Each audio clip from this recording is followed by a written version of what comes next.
Well, it looks like the age old phrase of everybody got a price really shone through Elimination Chamber 2025 yesterday, March 1st, 2025. Yep, it finally happened, ladies and gentlemen. John Cena is finally a heel.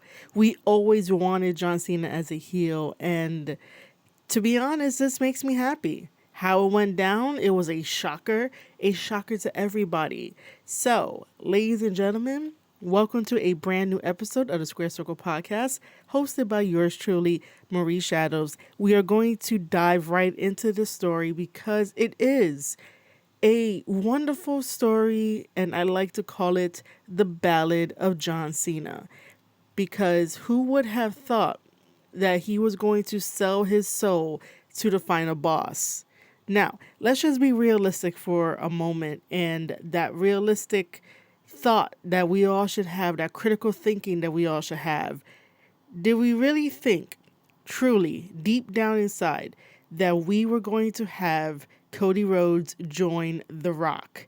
Now, I'm the type of person in professional wrestling that I like to have a little bit of chaos with a mixture of fundamentals, old school kind of thinking, old school kind of wrestling, but I could also get behind the idea of some new school, really outside the box kind of thinking.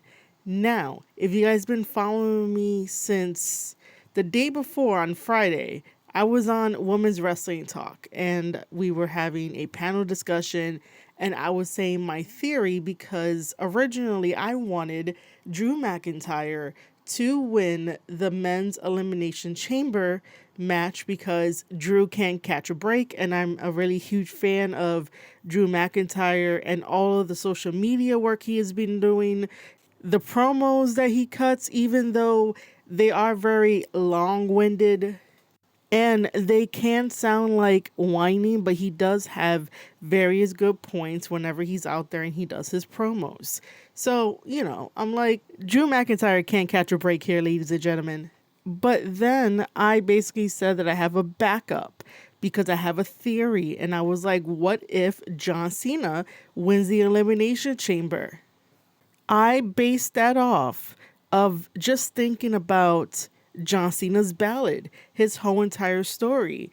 He's the guy that always mentions that he lost so many times, that he lost this match, that match, this match, that match. So he does not deserve to have a title shot just because of how much weight his name holds and basically building up WWE. So, in that regard, John Cena has always been very humble ever since he came back. And then to announce the retirement tour, his main goal is to win that championship title 17 times, breaking the record of Ric Flair holding a championship belt at 16 times. And his goal is to do that because he wants to be champion one last time. And when we got to Royal Rumble, unfortunately, he did not win the Royal Rumble to go to WrestleMania. Jey Uso took that away from him. And I think that was the part where it was like, all right, so he lost this opportunity. What other opportunities can he get to WrestleMania? And being in the Elimination Chamber is one of them as well.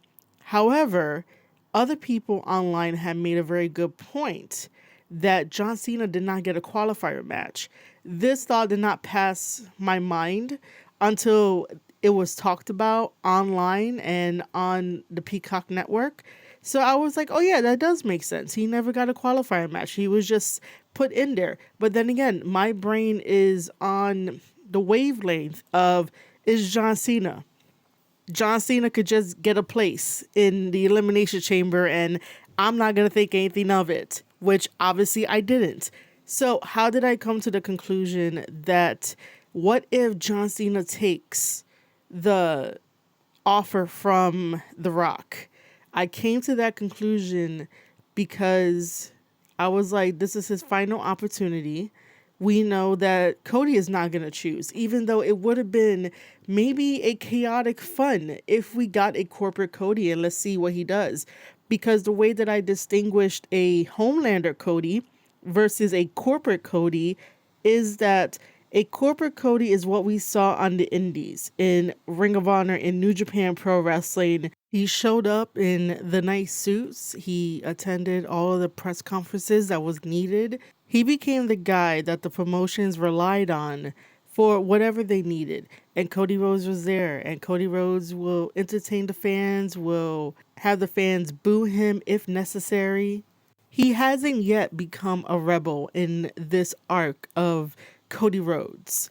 It wasn't until the formation of AEW, this is where I believe things started to just take a tiny bit of a turn, because when you create so many friends on the indies and do everything together with your friends on the indies, from Ring of Honor to New Japan Pro Wrestling to anything else that he was in, sometimes when you go into business for yourself with your friends to create AEW, you can't bring everybody along.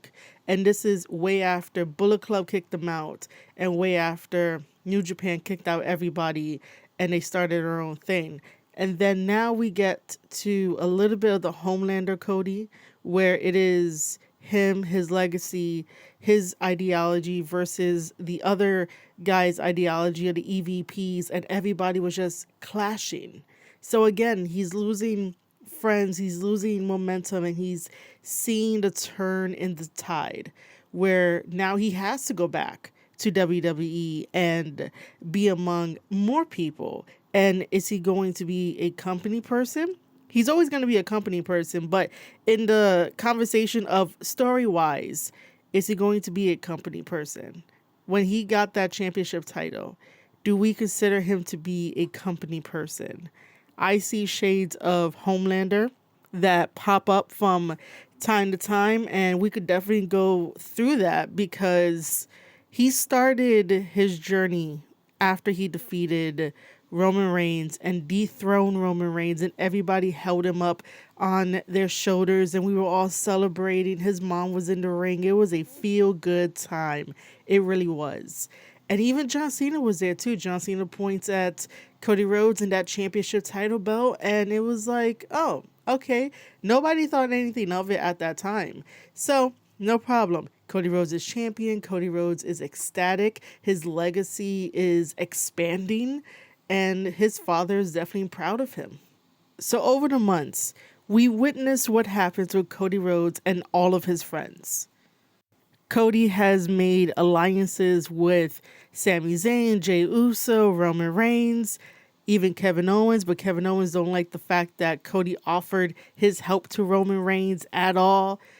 There's just working alliances, and this is where Cody Rhodes' complex comes in. That complex to be the helpful person, to be the big baby face, to be the leader, because he's holding the belt and he's definitely the face of the company. But if any of his friends are in trouble, or if they need him and that person that's in need don't know what else to do, here comes Cody Rhodes. Cody Rhodes goes into that mode of, I need to help no matter what.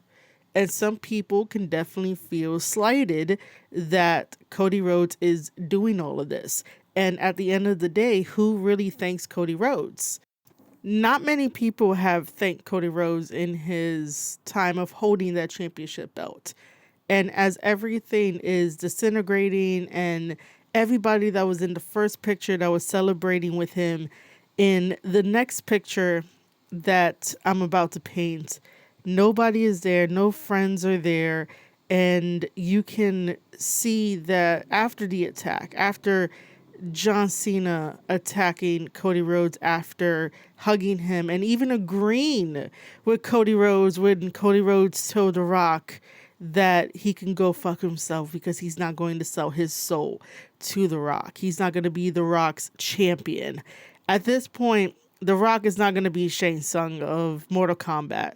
I was making jokes about this whole entire The Rock wants Cody Rhodes' soul, because I'm like, oh, we're going to do a Mortal Kombat thing.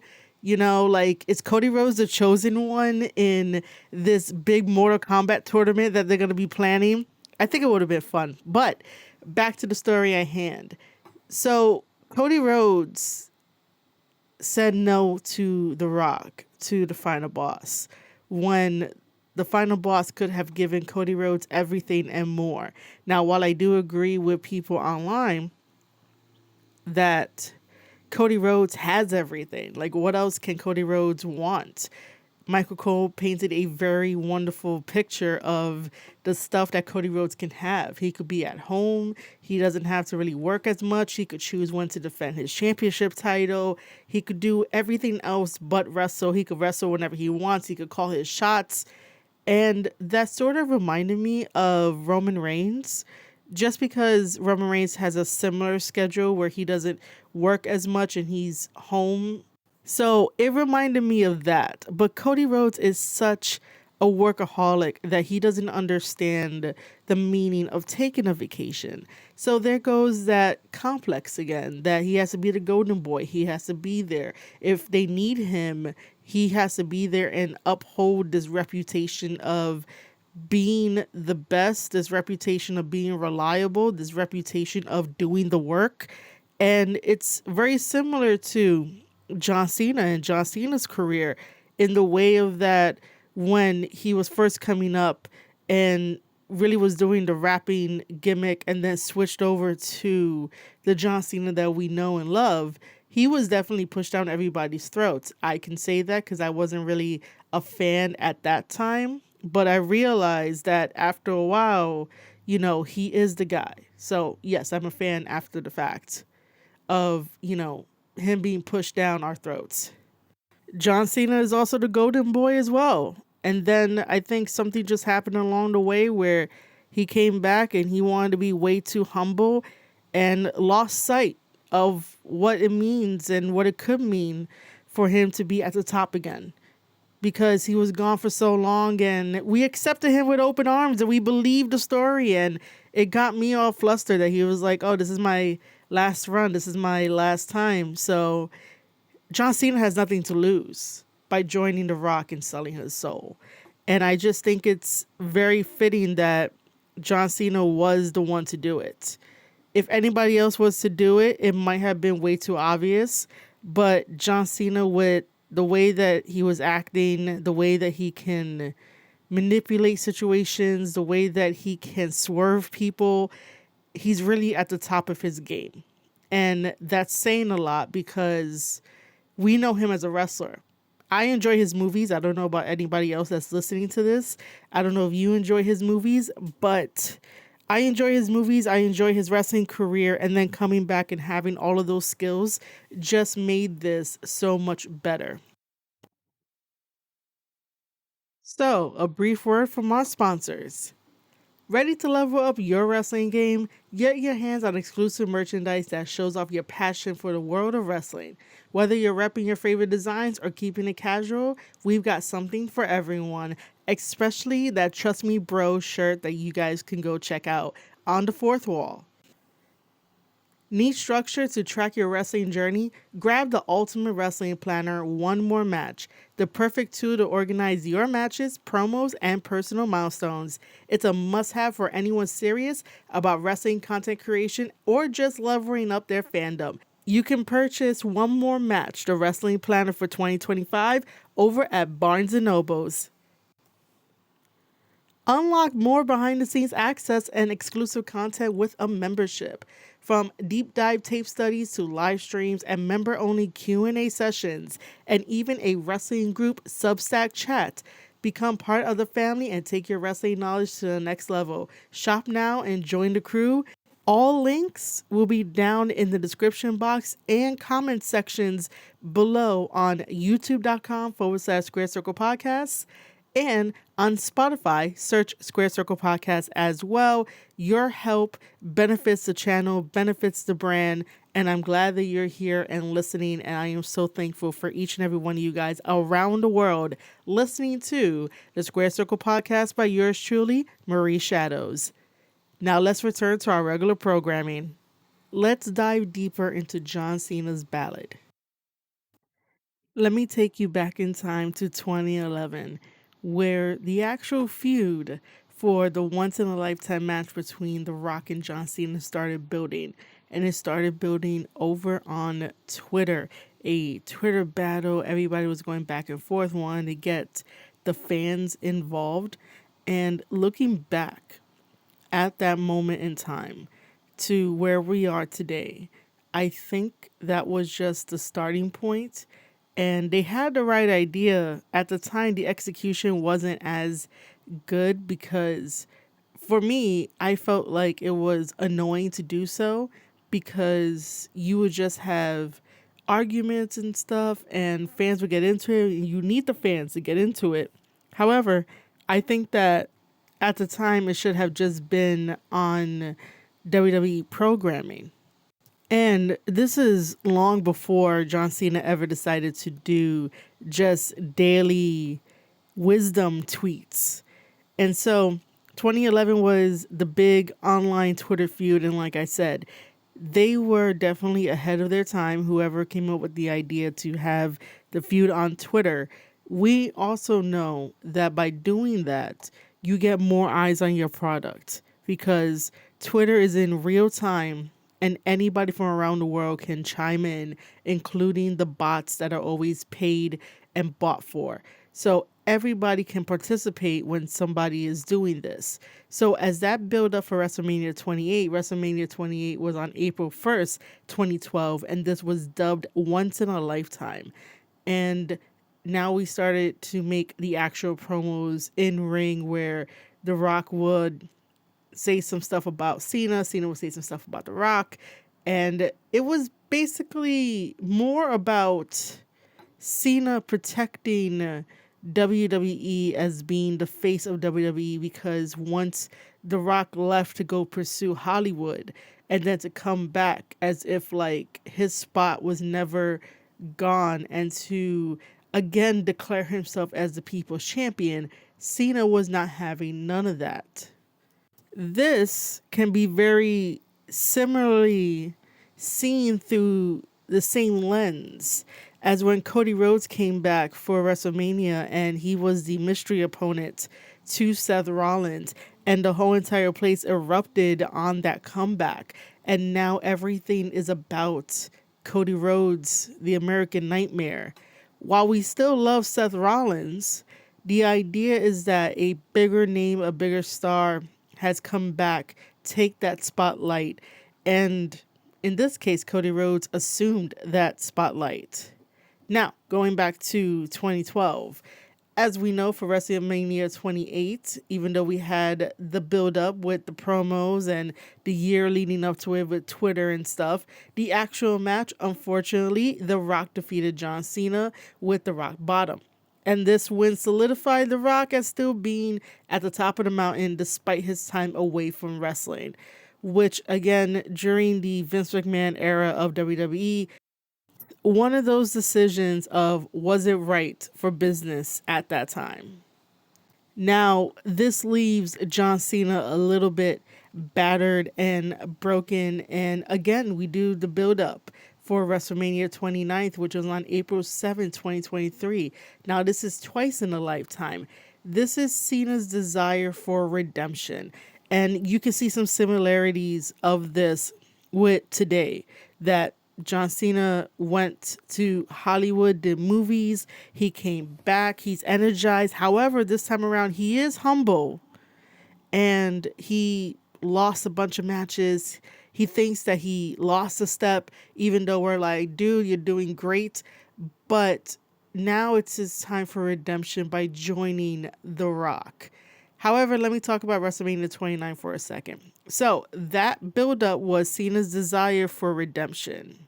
He was determined to beat The Rock and prove that he was the better man. This match was built around Cena wanting revenge for his loss and claim the WWE Championship title. This is when they took the championship title off of CM Punk and gave it to The Rock. And then Cena won the 2013 Royal Rumble in order to challenge The Rock at WrestleMania 29. Let's quickly talk about CM Punk for a moment. CM Punk has had a very long history with WWE. And since coming back to WWE, he matured a lot more. And since The Rock is at WWE and he's the final boss and he owns WWE by way of TKO, there's a lot of history between The Rock and CM Punk.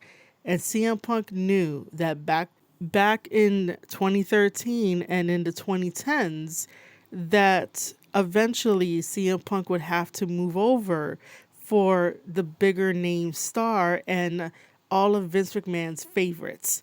I honestly don't think that CM Punk was ever a Vince McMahon favorite. And so that's why we got the pipe bomb, and that's why CM Punk was saying all those things. And he even knew that he would have to eventually move over for The Rock. So imagine if CM Punk took the offer as well, as if he's going to be named number 2 with The Rock, because we still do not know what favor he is going to be pulling from the wise man Paul Heyman, because CM Punk was like, I'll do you this favor, but then you owe me. So we still do not know what this favor is. And then when we look at Bad Blood from last year, The Rock comes out and does 1, 2, 3 with his fingers. Now we're down to 2, meaning that The Rock might be forming a little mini faction that will have people selling their souls to The Rock and become his champions.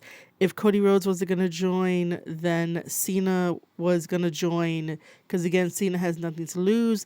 Maybe a CM Punk, maybe not a CM Punk. However, I do think that there is still some unfinished business between CM Punk and the final boss, and I think that that should be explored.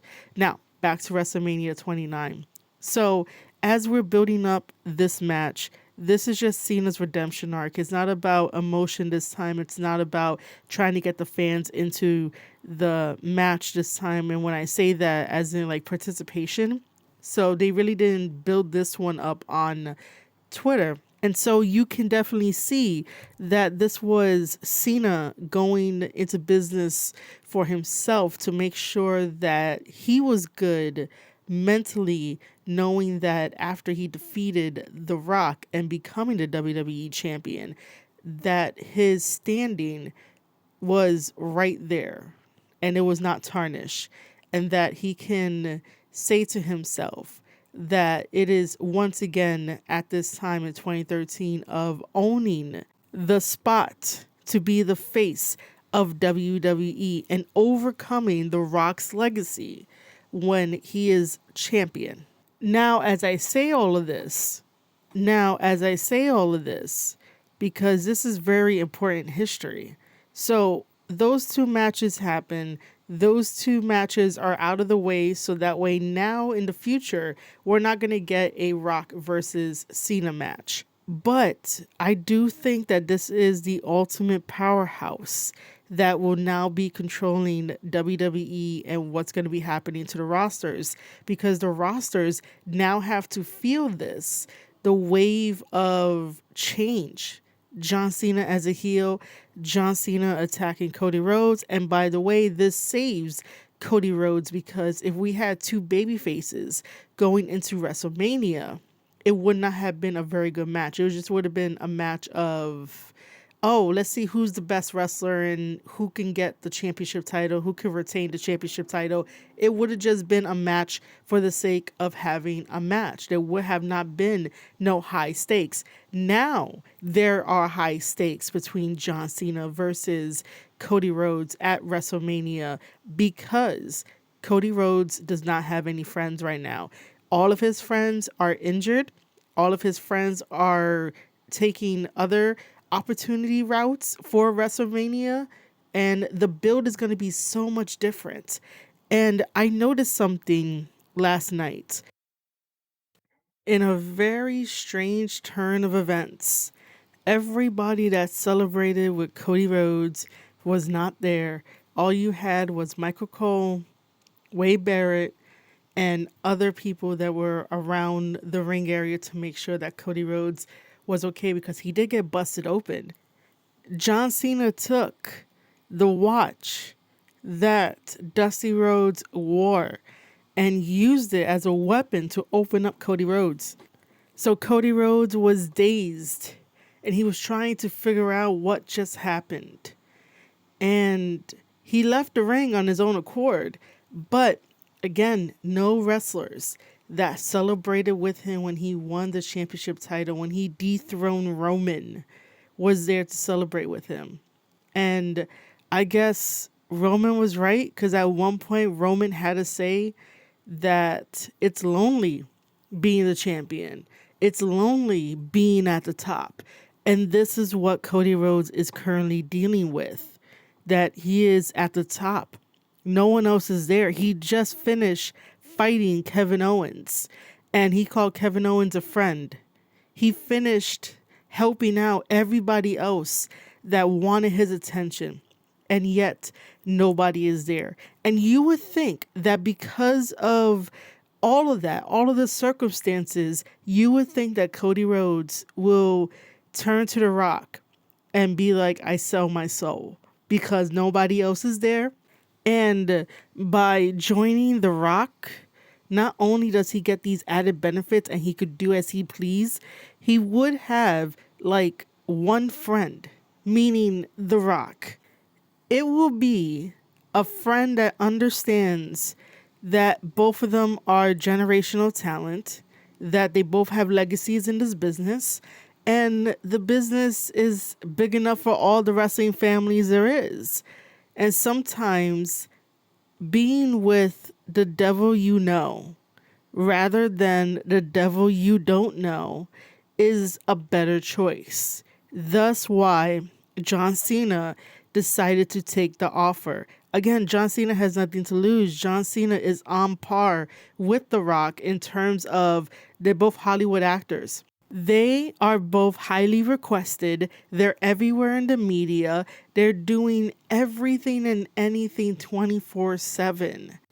The difference is when we get to WrestleMania 41 in Las Vegas, April 19th and April 20th, John Cena is becoming the new champion of WWE. I think that it is best to keep The Rock and Cena very strong, because as I've explained in this podcast episode, that Cody Rhodes doesn't have any more friends. Who else is he going to ask to be his friend and help him fight against The Rock and John Cena? Is he going to ask R-Truth? I don't think that's going to work, because when they had the sit down thing, that Cody Rhodes doesn't really like R-Truth. And is Cody Rhodes going to team up with Carmelo all of a sudden? Or is Cody Rhodes going to team up with The Miz all of a sudden? We're not going to cross paths with Karrion Kross and Cody Rhodes, even though that would be very interesting to see what would happen. Sami Zayn has to deal with Karrion Kross. Kevin Owens has to deal with Randy Orton. LA Knight has to still deal with something within the U.S. title picture. The Bloodline has to deal with their own stuff. Roman has to deal with his own stuff. Jimmy has to deal with Gunther. Cody Rhodes has no friends at this very moment. But then again, this is where Cody works best as well, when he doesn't have any friends. And this is why I think he'll be closer and closer to a Homelander Cody, where now it's just about rebellion and surviving and making sure that he's thriving in the process. While everybody else is busy, he's still going to go out there and do what he has to do.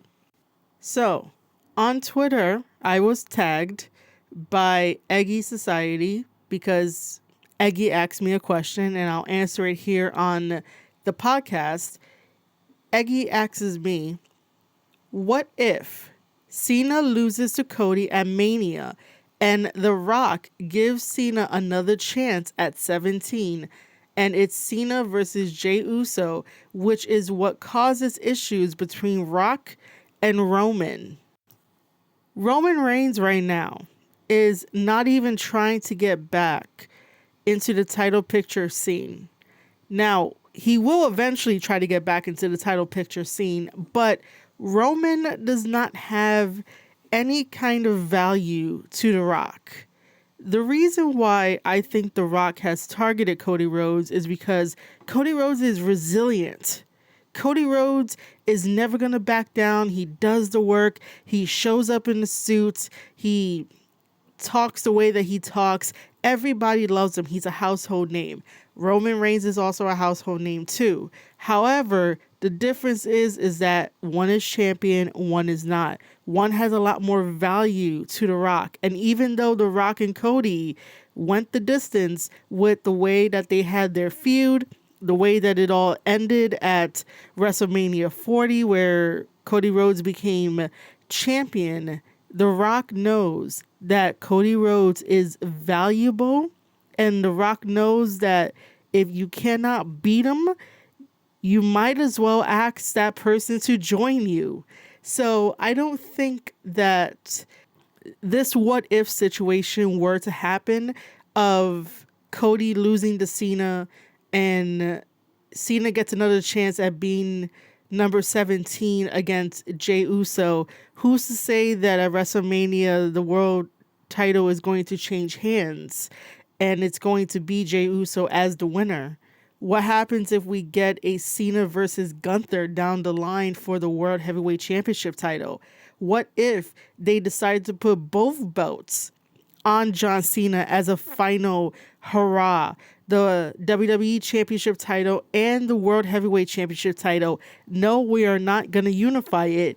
But what if The Rock, with his powers of being the final boss and doing whatever he wants to do, what if he makes John Cena double champion during this whole entire last ride of retirement? Then that means that Roman, Cody, the bloodline, both bloodlines probably will have to team up and become like the Avengers to take down the final boss and John Cena at the end of it all.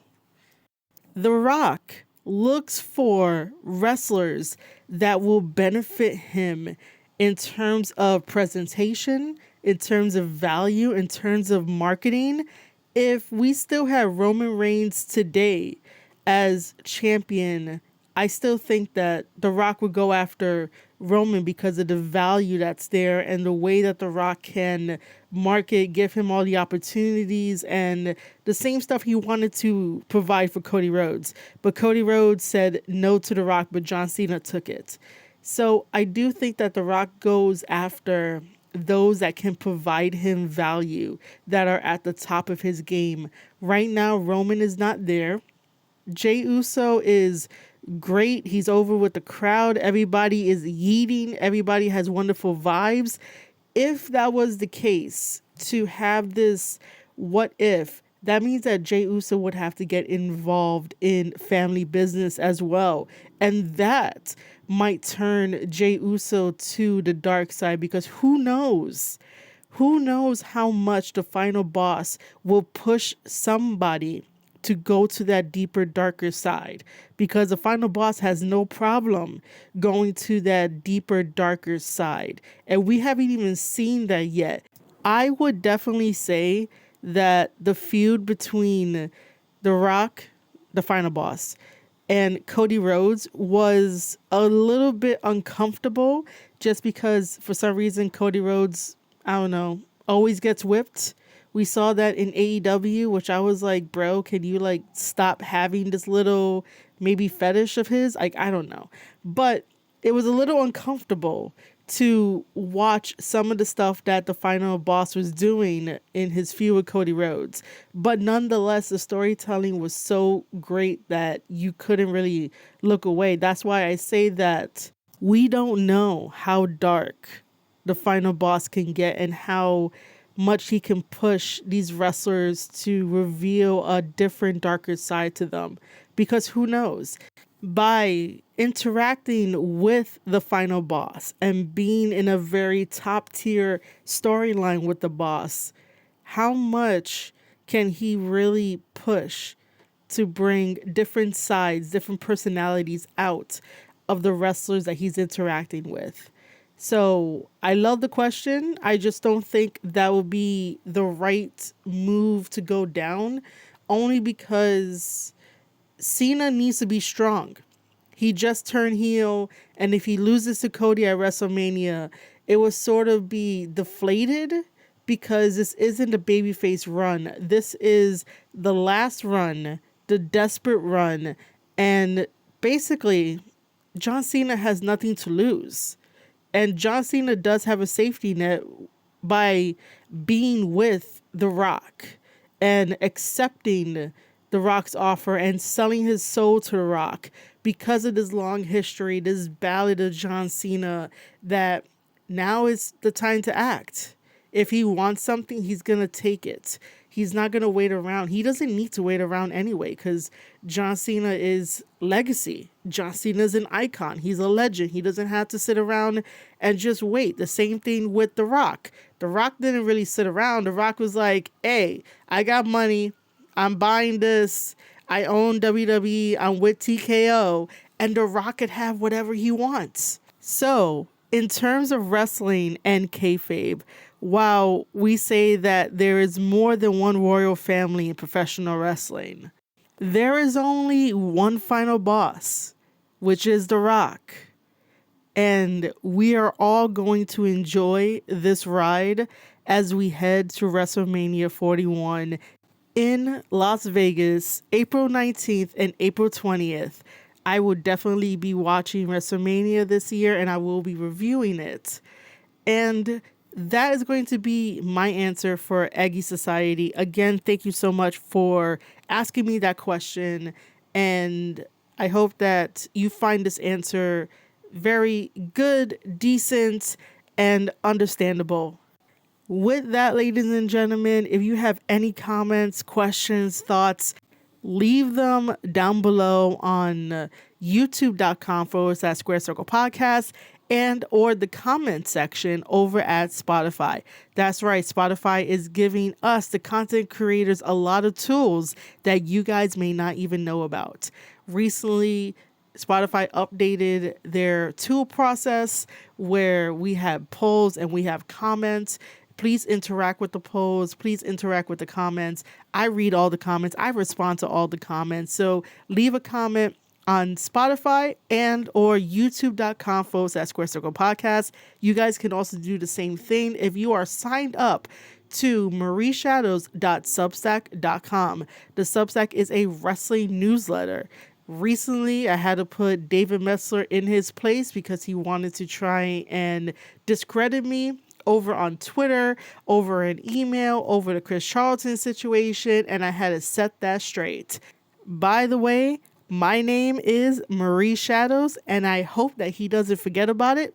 And so you can find that podcast episode and other podcast episodes and other content on marieshadows.substack.com, which is a wrestling newsletter that breaks down professional wrestling matches, that have interviews, that have wrestling news, very cherry-picked wrestling news, and so much more. We also have a wrestling group chat on the Substack chat app. You do have to download the app to be in the chat room.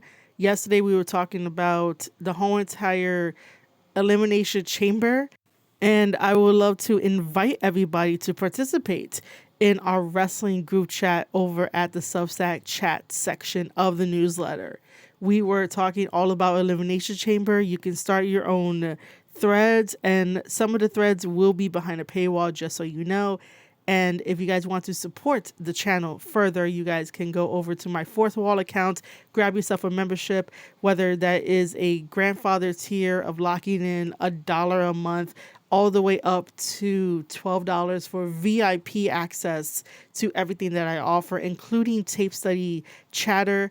If you don't know, tape study chatter, tape study series is where I break down professional wrestling matches and or promos and elevate the business and elevate professional wrestlers and help them hone their craft in terms of character work, development, storylines, and just what you heard here today about John Cena turning heel, his ballad, Cody Rhodes Ballad, The Rock's Ballad, all this together, this wonderful storytelling element. That is exactly what I do for Tape Study Chatter. So if this interests you and you are very moved by it, head over to Fourth Wall. The link will be down in the description below on all platforms, and sign up for a membership. That helps me out, that helps you out, and I love doing this. I love talking about wrestling, and wrestling is definitely my passion. Since we are on the topic of WWE, just so you know, I do know that the first two episodes, and probably today, since it's Sunday, March 2nd, 2025, the third episode of Legends and Future Greats are going to drop. I will eventually get around to them and do reaction videos that will be under the Tape Study banner. So that way, if you guys are interested in that, I have to put it behind a paywall because of copyright issues. So if you want to support me and get my take on professional wrestling, get my take on what's happening, and give my 2 cents in, and just watch it with me, you will have to get a membership. I'm just letting you know and being transparent with you guys, but that is coming up soon in the pipeline. I am also collaborating with JJ Alexander on the WWE ID wrestlers, so stay tuned for that. And yeah, ladies and gentlemen, check out all of the links that will be listed down below. Help out the channel because I love what I do. And if you find any value, that would be the best place to start. Is check out the links, see what works for you. There's a lot of options, and I really do care about your wallet and the hard-earned money that you make. And with that, ladies and gentlemen, thank you for tuning in to a episode of the Square Circle Podcast. I'm your host, Marie Shadows, and I'll see you guys on the next one.